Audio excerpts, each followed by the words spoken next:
In the summer of 2008, 2-year-old Michael Harrison from Cedar Rapids, Iowa, pointed at a World War II documentary and said something that would change his family forever. "That's my tank. I died in that one."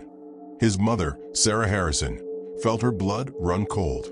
Michael had never seen a war movie before. He had never been to a museum. Yet somehow, this toddler who could barely form complete sentences was identifying specific military vehicles with the confidence of a combat veteran. The Harrison family lived a quiet suburban life on Maple Street. David Harrison worked as an insurance adjuster, while Sarah stayed home with their 2 children. Michael was their youngest, a bright boy with curious green eyes who had started walking at 10 months and speaking earlier than most children his age. But in recent weeks, something had changed. Michael had begun waking up screaming in the middle of the night, crying about the fire and the loud noises. Sarah assumed these were typical childhood nightmares until the day Michael saw that documentary. It started innocently enough.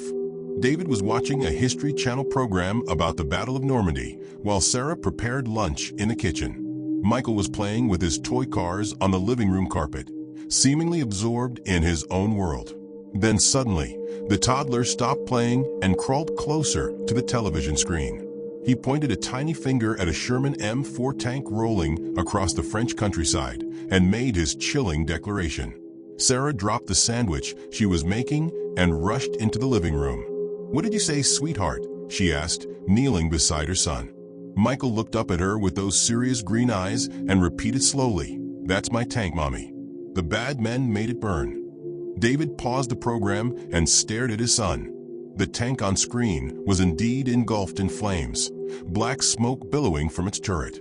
It was footage from June 1944, captured by a war correspondent during the brutal fighting near Villers-Bocage. David felt a chill run down his spine. How could a 2-year-old possibly know what he was looking at? "Michael," David said gently, "tanks aren't toys. They're big machines from a war that happened long before you were born." But Michael shook his head firmly. "I was there, Daddy. I was Robert." The name Robert hit Sarah like a physical blow. Nobody in their family was named Robert. They had no relatives, no family friends, no neighbors with that name. Sarah and David exchanged worried glances. Children had active imaginations, they told themselves. This was probably just a phase, something Michael had picked up from television or overheard in conversation. But deep down, both parents felt an unsettling certainty that something extraordinary was happening to their little boy. Over the following days, Michael's behavior became increasingly disturbing. He would wake up crying about Jerry and the Panzers, words that no 2-year-old should even know existed. During bath time, he would point to his chest and say, "This is where the metal hurt me." Sarah would examine his perfectly unblemished skin and wonder what invisible wound her son was describing. Michael also developed an inexplicable fear of loud noises. The sound of a car backfiring would send him into hysterics. Even the rumble of a garbage truck would make him cower and cry about the shells coming. Sarah began keeping a journal of Michael's strange statements. On July 15, 2008, she wrote, "Michael pointed at a picture of a German Panzer IV in David's history book and said, 'That one killed Tommy.' When I asked who Tommy was, he said, 'Tommy drove our tank too. The fire got him first.' I have no idea where he's getting these details.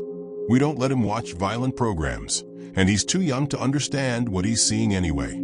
The breaking point came on a humid afternoon in late July. Sarah was folding laundry in the living room while Michael played nearby with his blocks. Suddenly, he looked up at her and said, "Mommy, do you miss Robert?" Sarah's hands trembled as she set down the shirt she was folding. "Who is Robert, baby?" she asked carefully. Michael's expression grew sad, far too mature for his young face. "Robert is me, but before. Robert was a soldier. Robert had to fight the bad men in the big, loud machines." Then he returned to his blocks as if nothing had happened, leaving Sarah staring at him in stunned silence. That evening, after Michael was asleep, Sarah and David sat at their kitchen table discussing what to do. "Maybe we should take him to a pediatrician," Sarah suggested. "There might be a medical explanation for this." David nodded, but privately he wondered if any doctor would believe what they were witnessing. Their son wasn't just having nightmares or displaying an overactive imagination. Michael was demonstrating knowledge that seemed impossible for any child his age to possess. Dr. Amanda Foster had been practicing pediatric medicine in Cedar Rapids for 15 years, but she had never encountered a case quite like Michael Harrison's. When Sarah and David brought their son in for evaluation on August 3, 2008, she expected to find a typical case of childhood anxiety or perhaps exposure to inappropriate media content. Instead, she found herself face to face with a mystery that would challenge everything she thought she knew about child development and human consciousness. Michael sat quietly in his mother's lap during the appointment, occasionally glancing at the medical equipment with what Dr. Foster later described as an oddly knowing expression.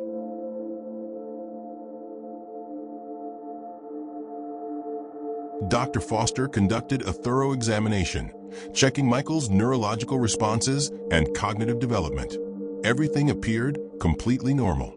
His motor skills were advanced for his age, his vocabulary was impressive, and he showed no signs of autism spectrum disorders or other developmental conditions that might explain his unusual behavior. When Dr. Foster gently asked Michael about his dreams, the little boy looked directly at her and said, "The dreams aren't dreams, Lady Doctor. They're remembers." The clinical term that came to mind was cryptomnesia, but even that seemed inadequate to explain what the Harrisons were describing. After the appointment, Dr. Foster recommended that the family consult with Dr. James Mitchell, a child psychiatrist at the University of Iowa Hospitals. She also suggested that Sarah and David document everything Michael said, no matter how strange it seemed. Sometimes patterns emerge that aren't immediately obvious, she told them. But privately, Dr. Foster found herself questioning her own scientific training. She had seen the way Michael's eyes changed when he talked about Robert. There was something ancient and weary in that gaze, something that didn't belong in the face of a 2-year-old child. The drive home from the doctor's office was unusually quiet. Michael had fallen asleep in his car seat, his small hands still clutched around a toy soldier he had insisted on bringing. Sarah watched her son's peaceful face in the rearview mirror and wondered what memories were playing behind his closed eyelids. That night, she started researching online, typing phrases she never thought she would search for: children remembering past lives, reincarnation cases, unexplained childhood memories. What she found both terrified and fascinated her. Dr. Ian Stevenson's research at the University of Virginia had documented thousands of cases involving children who claimed to remember previous lives. The children in these studies often displayed knowledge they could not have acquired through normal means, spoke of people and places they had never encountered, and sometimes even bore birthmarks that corresponded to fatal injuries from their alleged past lives. Sarah read case after case of families grappling with the same impossible situation she now faced. But none of the documented cases involved World War II memories quite like Michael's. On August 10, 2008, Michael provided his most specific detail yet. The family was at a barbecue at Sarah's sister's house when Michael suddenly pointed at her brother-in-law's vintage Harley-Davidson motorcycle and said, "Robert had one like that, but green. He rode it to see Mary before the boat took him to France." Sarah's sister Jennifer later told her that the comment gave her goosebumps. The way he said it, Jennifer explained, it wasn't like a child playing pretend. It was like an old man remembering something precious. David decided to test his son's knowledge more systematically. That weekend, he borrowed several military history books from the Cedar Rapids Public Library, careful to choose volumes that contained detailed technical information about World War II equipment. When he showed Michael photographs of various tanks and vehicles, the toddler's responses were unerringly accurate. He correctly identified a Sherman M4A1 versus an M4A3, distinguished between German Panzer IVs and Panthers, and even pointed out the differences in track patterns between American and Soviet tanks. "That one has the wrong wheels," Michael said, indicating a photograph of a post-war M48 Patton tank. Robert's tank didn't have wheels like that. The most chilling moment came when David showed Michael a photograph of American soldiers boarding a landing craft. Without hesitation, Michael pointed to one particular soldier in the background and said, "That looks like Robert." The soldier was barely visible in the grainy black and white image, just another young man among thousands preparing for D-Day. But Michael seemed to recognize something in that distant figure that no one else could see. Robert was scared that day, Michael added quietly. But he went anyway because Tommy needed him. Dr. James Mitchell had spent 23 years working with children who had experienced trauma, but Michael Harrison presented a case unlike any in his professional experience. When the family arrived at his Iowa City office on August 18, 2008, Dr. Mitchell was prepared to find a child suffering from some form of dissociative disorder or perhaps the effects of repeated exposure to war imagery. Instead, he encountered a perfectly normal 2-year-old who happened to possess an inexplicable knowledge of World War II military operations. During their first session, Dr. Mitchell used play therapy techniques to encourage Michael to express his thoughts and feelings. The little boy picked up a toy soldier and immediately began arranging other toys in what Dr. Mitchell recognized as a defensive formation. "The bad tank is coming," Michael explained, positioning a toy truck to represent an enemy vehicle. "Robert has to stop it or Tommy dies." The sophistication of Michael's tactical thinking was remarkable for any child, let alone a toddler who had never been exposed to military strategy. Dr. Mitchell also noted Michael's emotional responses during these play sessions. When the little boy talked about Robert, his entire demeanor changed. His voice became more serious, his movements more deliberate. "It's as if he becomes a different person," Dr. Mitchell wrote in his notes. "The transition is so complete that it's genuinely unsettling to witness." After 3 sessions, Dr. Mitchell recommended that the family consider consulting with researchers who specialized in cases involving claimed memories of past lives. The breakthrough came in early September when Sarah's father, retired Army Sergeant William Thompson, visited from Phoenix. Sarah's father had served in Vietnam and maintained friendships with several World War II veterans through the Veterans of Foreign Wars organization. When he heard about Michael's claims, he was initially skeptical. "Kids say all kinds of crazy things," he told Sarah. But his attitude changed dramatically after spending just one afternoon with his grandson. William Thompson had brought along a collection of military photographs from his personal archive, including several rare images from World War II that he had acquired over the years through veteran networks.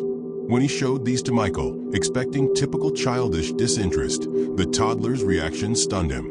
Michael correctly identified the difference between an M1 Garand and an M1 carbine, pointed out the distinctive features of a Thompson submachine gun, and even recognized the specific model of field radio used by tank crews in 1944.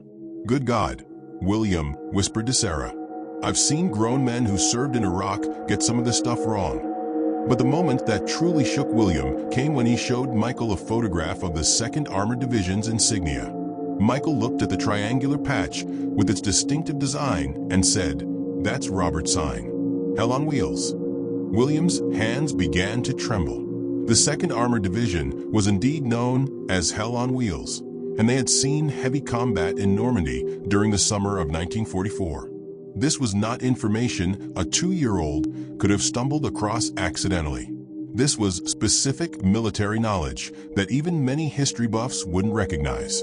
That evening, William called his old friend Frank Morrison, an 89-year-old veteran who had served as a tank commander in the 2nd Armored Division during World War II. Frank lived in a retirement community in Phoenix, and despite his age, his memory of the war remained sharp. When William described Michael's claims, Frank was quiet for a long moment. "You know," Frank finally said, "we did lose a boy named Robert.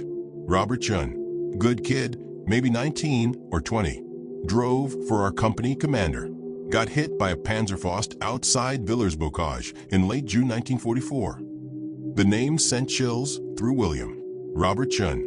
Not Robert Johnson or Robert Smith, but Robert Chun, a Chinese-American soldier whose story would have been buried in military archives, unknown to all but his surviving comrades."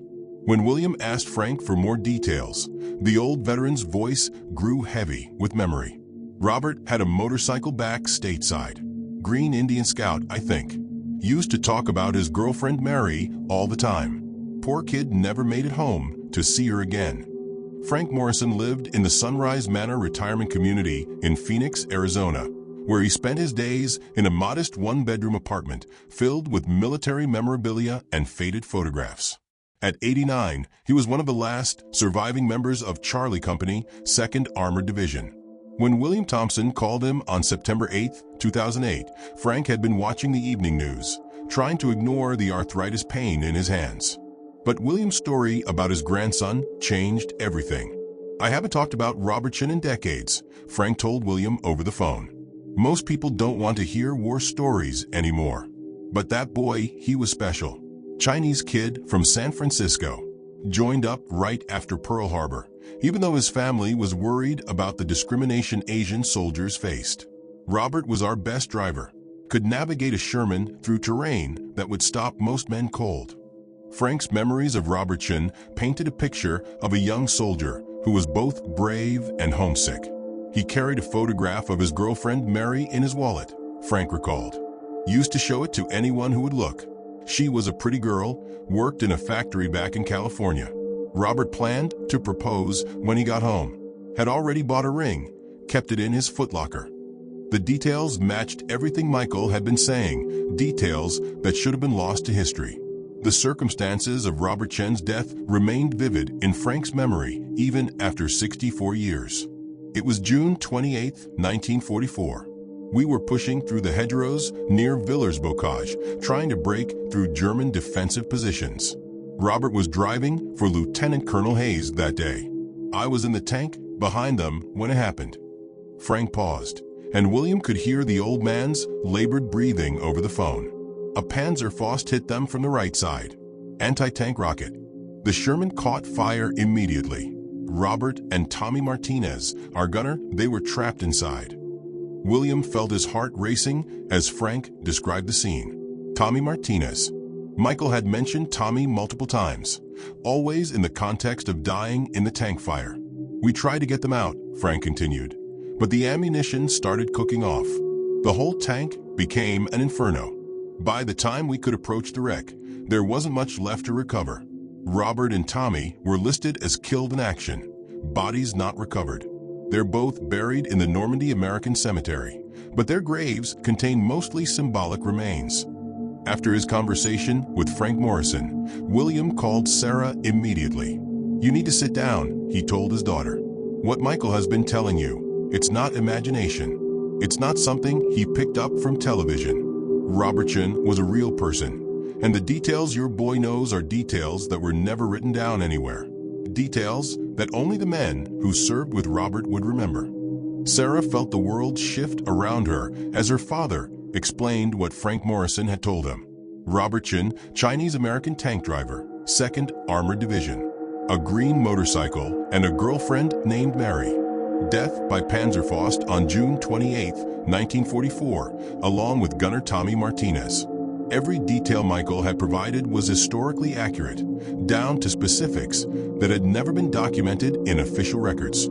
That night, Sarah and David discussed whether to share this information with Michael. Part of them wanted to pretend they had never learned the truth, to let their son's strange memories fade naturally over time. But another part of them knew that Michael deserved answers, even if those answers defied every rational explanation they had ever accepted. "Maybe understanding will help him," Sarah said to David as they watched their son sleep peacefully in his crib. "Maybe knowing that Robert was real will give him some kind of peace." Dr. Mitchell was fascinated when the Harrisons shared Frank Morrison's account during their next session on September 15, 2008.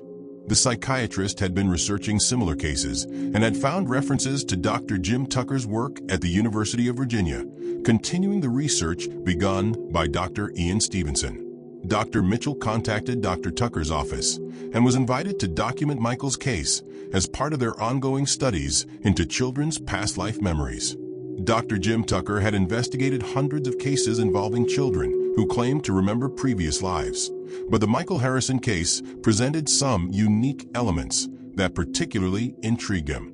Most of the documented cases involved children remembering recent deaths, often within the same geographic region or cultural group. But Michael's memories spanned 6 decades and involved a completely different ethnic background. Robert Chen had been Chinese-American, while Michael was of mixed European ancestry. There was no apparent connection between the families, no geographical link, no cultural bridge that might explain the transfer of memories. When Dr. Tucker interviewed the Harrison family via video conference on September 22, 2008, he was struck by Michael's matter-of-fact attitude about his memories. Unlike some children who became distressed when discussing their past life experiences, Michael seemed almost relieved to talk about Robert. "He's not scared anymore," Michael told Dr. Tucker, referring to himself in the third person as he often did when discussing Robert Chen. "He knows Tommy is okay too. Tommy not hurt anymore." Dr. Tucker arranged for Frank Morrison to participate in a video call with the Harrison family on October 5, 2008. The elderly veteran was initially hesitant about the arrangement, uncertain whether confronting a child with wartime memories would be beneficial or traumatic. But his curiosity about Michael's claims ultimately overcame his reservations. The video call was set up at the Cedar Rapids Public Library, which had the necessary technology to facilitate the long-distance conversation. When Michael first saw Frank Morrison's weathered face on the computer screen, the toddler's reaction was immediate and profound. He stared at the elderly man for several long seconds, then said quietly, "Frank, you got old, Frank." Morrison felt tears welling up in his eyes. He had never met this child before, had no connection to the Harrison family. Yet somehow Michael recognized him after 64 years and a lifetime of physical changes. "Hello, Robert," Frank said gently, using the name that felt natural despite the impossibility of the situation. Michael smiled, an expression that seemed far too mature for his young face. "Frank, you remember the bad day? When the fire came?" Morrison nodded, unable to speak for a moment. The bad day was exactly how he had always thought of June 28, 1944, the day he lost two of his closest friends in combat. During their 20-minute conversation, Michael provided details about military life that astounded Frank Morrison. The child knew about K rations and their distinctive metallic taste, described the cramped conditions inside a Sherman tank with perfect accuracy, and even mentioned specific soldiers from Charlie Company by their nicknames. "Tex was always cold," Michael said, referring to Private Texas Johnson, who had indeed suffered from poor circulation and constantly complained about the European weather. "And Sergeant Murphy had the lucky rabbit foot." Morrison confirmed that Sergeant Patrick Murphy had carried a rabbit's foot throughout the entire European campaign, a detail that had never appeared in any official documentation. The most emotional moment came when Michael asked about Mary. "Does Mary still wait for Robert?" he asked Frank. Morrison's voice broke as he explained that he had lost touch with Robert Chen's girlfriend after the war ended. "I tried to find her once, about 10 years after we came home," Frank told the little boy. "But Mary had moved on. She got married to someone else. I think she had to, son. She couldn't wait forever for someone who was never coming back."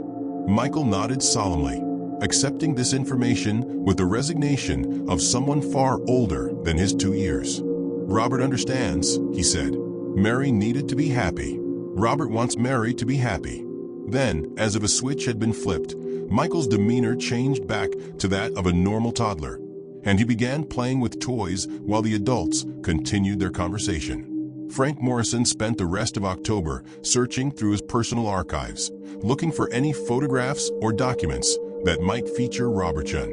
He found 3 items: a group photograph of Charlie Company taken in England before D-Day, a letter Robert had written to his parents that Frank had somehow acquired, and a small prayer card that had been distributed at a memorial service for fallen soldiers after the war ended.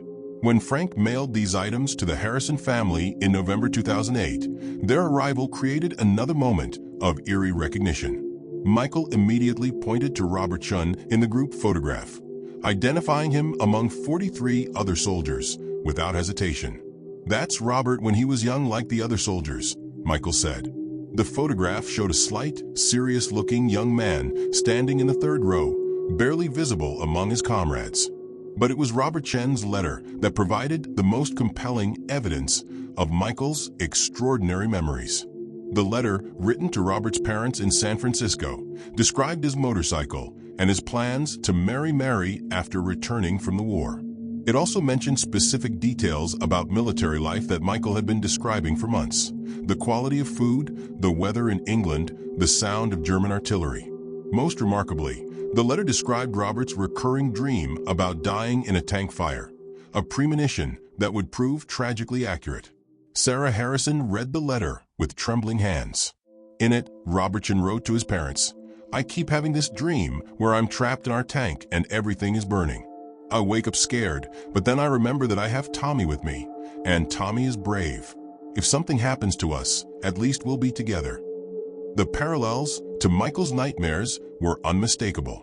The prayer card from the memorial service listed Robertson and Thomas Martinez among the fallen, providing official confirmation of their deaths.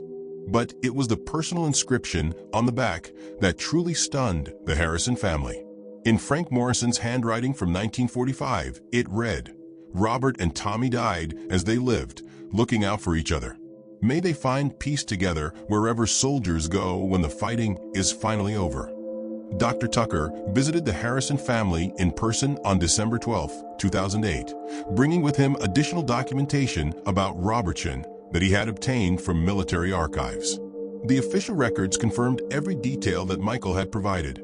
Robert's service with the 2nd Armored Division, his role as a driver, his death on June 28, 1944, and even the specific location near Villers-Bocage where his tank was destroyed. During Dr. Tucker's visit, Michael demonstrated his most specific knowledge yet. When shown a detailed schematic of a Sherman M4A1 tank, the toddler accurately identified the driver's position, pointed out the escape hatch that would have been Robert's responsibility, and even described the proper procedure for starting the engine. "You push the buttons like this," Michael said, his small hands miming the complex sequence required to operate a World War II tank. "Then you wait for the engine to get warm before you move." Dr. Tucker was particularly intrigued by Michael's emotional responses to the military documentation. Unlike many children in similar cases who became excited or agitated when confronted with evidence of their past life claims, Michael seemed to find closure in the confirmation of Robertson's story. "Now the grown-ups believe Robert was real," Michael told Dr. Tucker. "Robert doesn't need to remember anymore." This statement proved prophetic. By January 2009, Michael's detailed memories of Robertson began to fade.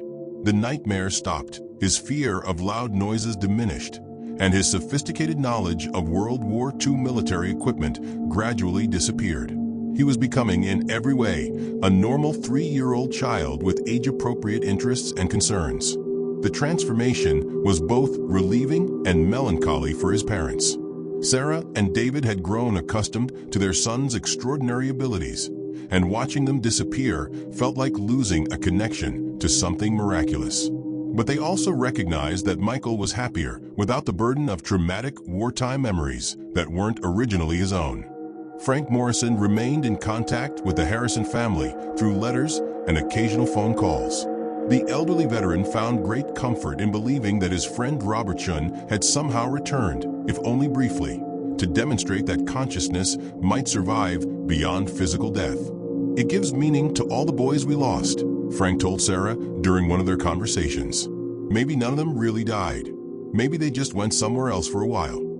By March 2009, Michael Harrison's remarkable memories had almost completely disappeared. The 5-month-old, who had once correctly identified obscure World War II military equipment, now showed typical 3-year-old interests: cartoon characters, playground games, and picture books about animals. When his parents occasionally tested his knowledge by showing him war photographs, Michael would look at them with the blank curiosity of any young child encountering unfamiliar historical images. Dr. Tucker documented this regression as consistent with other cases in his research. Most children who claimed past life memories experienced a gradual fading of those memories between ages 4 and 6, as their current personality and life experiences became more dominant. In Michael's case, the transition occurred earlier than usual, perhaps because his memories had been so specific and traumatic that resolution brought immediate relief. The Harrison family struggled with how to preserve the documentation of Michael's extraordinary experience. Sarah had filled 3 notebooks with her son's statements, while David had compiled a folder of military photographs and historical documents. Dr. Tucker encouraged them to maintain these records for future reference, noting that some adults who had experienced childhood past life memories found value in reviewing the evidence later in life. Frank Morrison's health began declining in the spring of 2009. At 90 years old, the veteran was experiencing heart problems and kidney failure. During what would prove to be his final phone call with Sarah Harrison, he expressed gratitude for the opportunity to connect with Michael. "I've made peace with losing Robert and Tommy," he told her. "But knowing that some part of Robert survived, even for just a few months, it's given me hope about what comes next." Frank Morrison died peacefully in his sleep on May 15, 2009. His obituary in the Phoenix newspaper mentioned his service with the 2nd Armored Division and his participation in the Normandy campaign, but it made no reference to his connection with the Harrison family or his role in validating Michael's memories. Frank had requested that his military medals and war memorabilia be donated to the Arizona Military Museum, with one exception.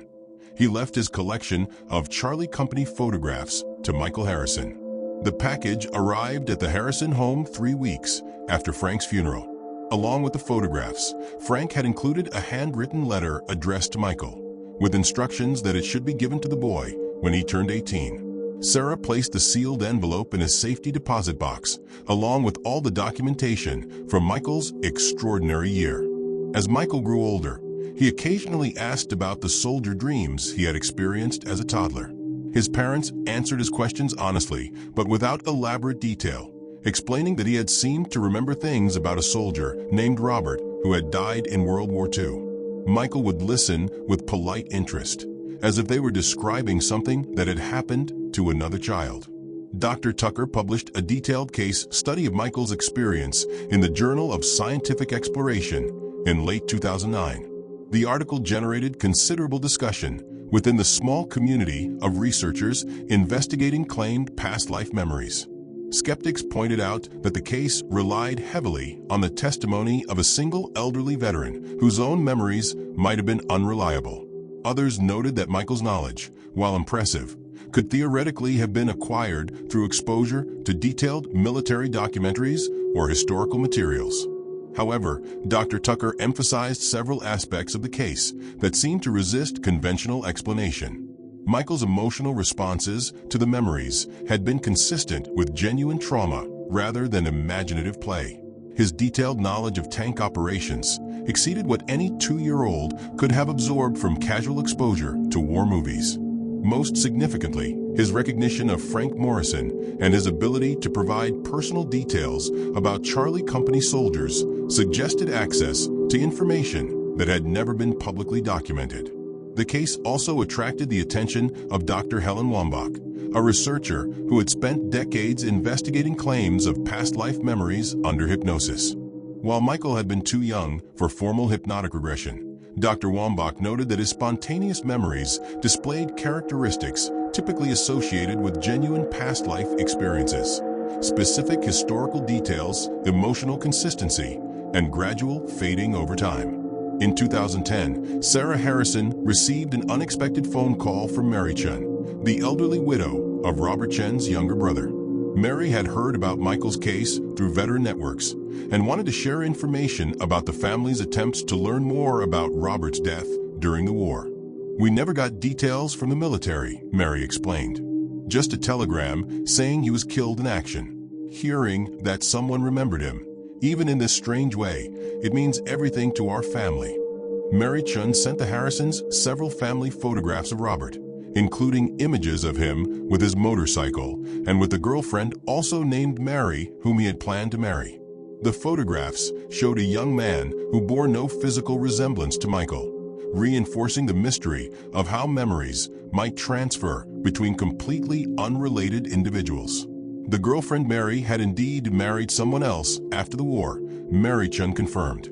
She had waited 2 years for word of Robert's fate, but eventually accepted that he was not coming home.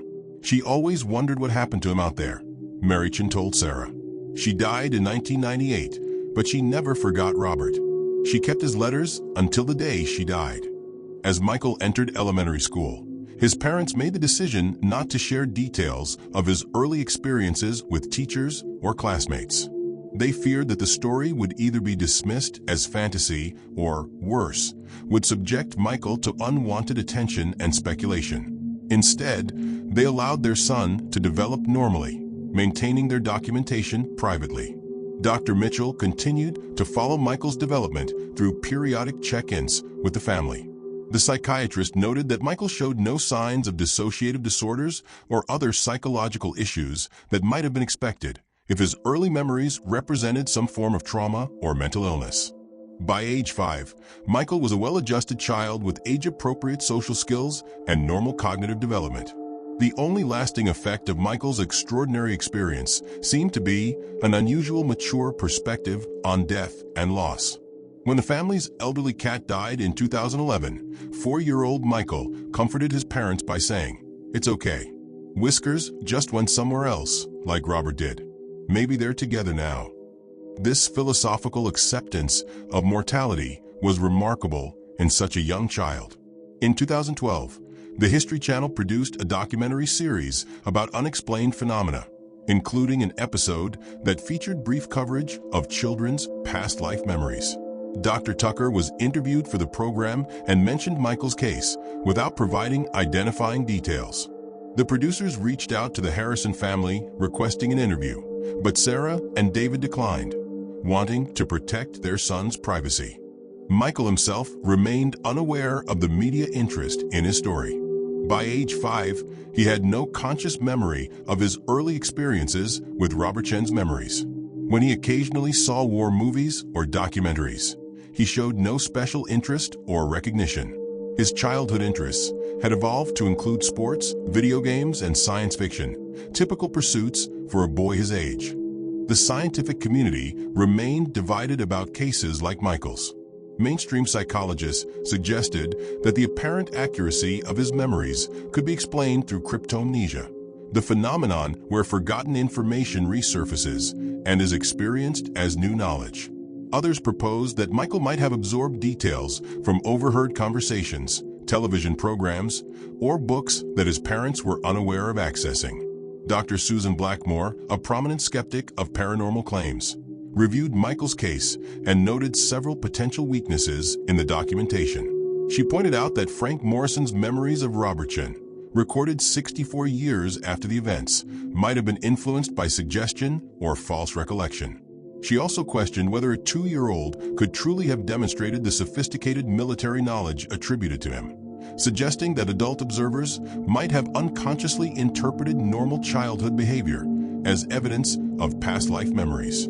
However, other researchers found Dr. Blackmore's explanations inadequate to account for the full scope of Michael's knowledge and emotional responses. Dr. Tucker noted that Michael's behavior patterns were consistent with genuine trauma reactions, not imaginative play. The child's fear of loud noises, his distress about fire and burning, and his specific phobias all suggested authentic psychological responses to experienced events. In 2013, a team of researchers from a University of Virginia's Division of Perceptual Studies conducted a follow-up study of children who had previously demonstrated claimed past life memories. Michael, now 6 years old, participated in cognitive tests designed to detect any unusual mental abilities or knowledge retention. The results showed that he was a bright, normal child with no exceptional memory capabilities or knowledge of military history. The researchers also interviewed Michael about his early experiences, but the boy had no recollection of ever believing he had lived before. When shown photographs of Robert Chen or military equipment he had once identified, Michael displayed only polite curiosity. "I think my mom said I used to have dreams about soldiers," he told the researchers, "but I don't remember any dreams like that." This complete amnesia regarding his past life memories was consistent with Dr. Tucker's research findings. In most documented cases, children who experienced detailed past life recollections between ages 2 and 4 retained no conscious memory of those experiences by age 7 or 8. The phenomenon seemed to be linked to specific developmental stages in early childhood. Sarah Harrison often wondered what would have happened if they had never investigated Michael's claims or connected with Frank Morrison.